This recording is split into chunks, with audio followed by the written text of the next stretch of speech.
Our first topic is hypnosis, which is actually one of my favorite topics. The reason being, I actually studied hypnotherapy in one of the best schools in the nation. It's called Hypnosis Motivation Institute. Now, a lot of people think hypnosis is hocus pocus, or they think something ridiculous like you can make people bark like a dog. Neither of those things are true, and those people who go on the shows, they're more than willing participants, let's put it that way. The people that think it's hocus pocus is because they haven't researched the topic enough. As a matter of fact, I am going to post some studies either on the comments section on this video or on my website that's currently under construction. But to understand hypnosis, let's talk a little bit about how the subconscious mind works, okay? This is really cool stuff. So we have our mind, okay? And we're all born with this like primitive thing. It's called the primitive mind. Very creative. And we have these two responses, which is fight and flight. The reason we have these responses is because during cave times, when we saw a dinosaur, we're like, run! And then when we saw something we could attack and eat, we're like, fight! And then when we ate it, and that was awesome.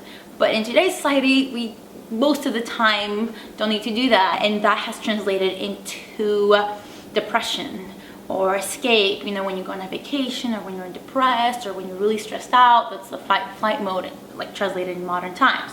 Now, from the time we're born till we're about 8, we are very, very suggestible, and we take in everything as absolute truth, which is why we believe in Santa Claus, and our imagination is so amazing, which is why parents need to be really, really careful with what they tell their kids, what they teach them, like their behavior towards them. We're only learning this recently, how much of an impact parenting can have on a person for the rest of their lives, right?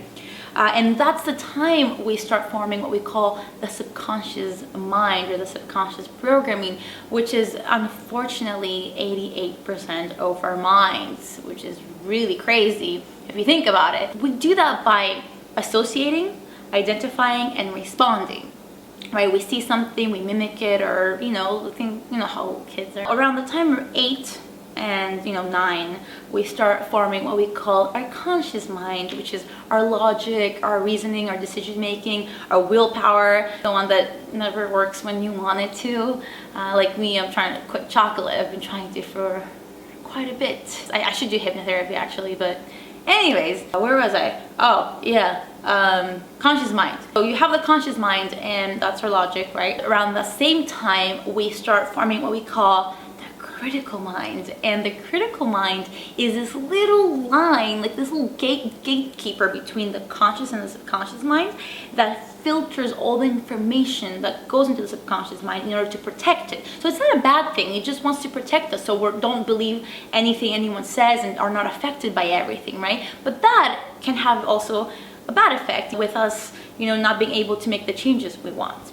Another way the critical mind protects our subconscious mind is through the environment. Thoughts, things other people tell us, the stress of everyday life, things like that. Let's say that you have a thought that you want to quit smoking.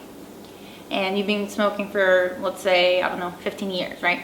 So the thought goes into your conscious mind, your logic, and it goes through your critical mind. And the critical mind, being the bodyguard, is like, I don't know if you can get on this club, I gotta check the guest list. So it checks and it's like, you're not on this list. Meaning, I like smoking and it's awesome, and my subconscious mind says that it relaxes me and it helps me take a break from work.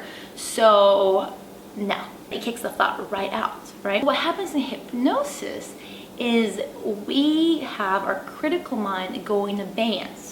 So it's not what most people believe, that the conscious mind goes in abeyance. It's the critical mind that goes in abeyance. That way, the thoughts that we implant during hypnosis bypass the critical mind and they go into the subconscious mind, where they become part of the subconscious programming.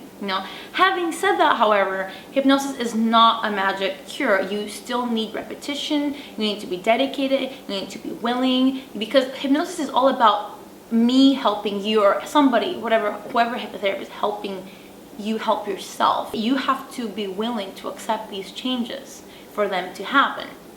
Okay, so that's a little bit about how hypnosis works. What else? Yeah, I think that's pretty much it. Oh, feelings of hypnosis.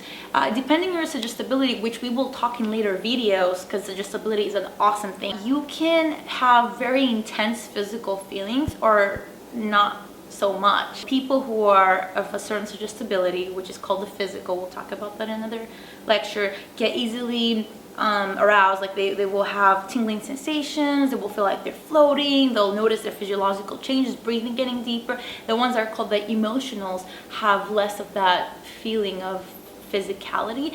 But the point is, both kinds of people wake up with an overall feeling of well-being and happiness, and they see these changes in their lives as they go along. So yeah, that's a little bit about hypnosis and how it works in the subconscious mind. If you like what you see, subscribe and you can see the rest of my stuff that I will be posting. Yeah, my name is Vasilia Niles, and this brand is called, I don't like this brand thing. Okay, my name is Vasilia Niles. Have an awesome day or night, depending on what part of the world you are.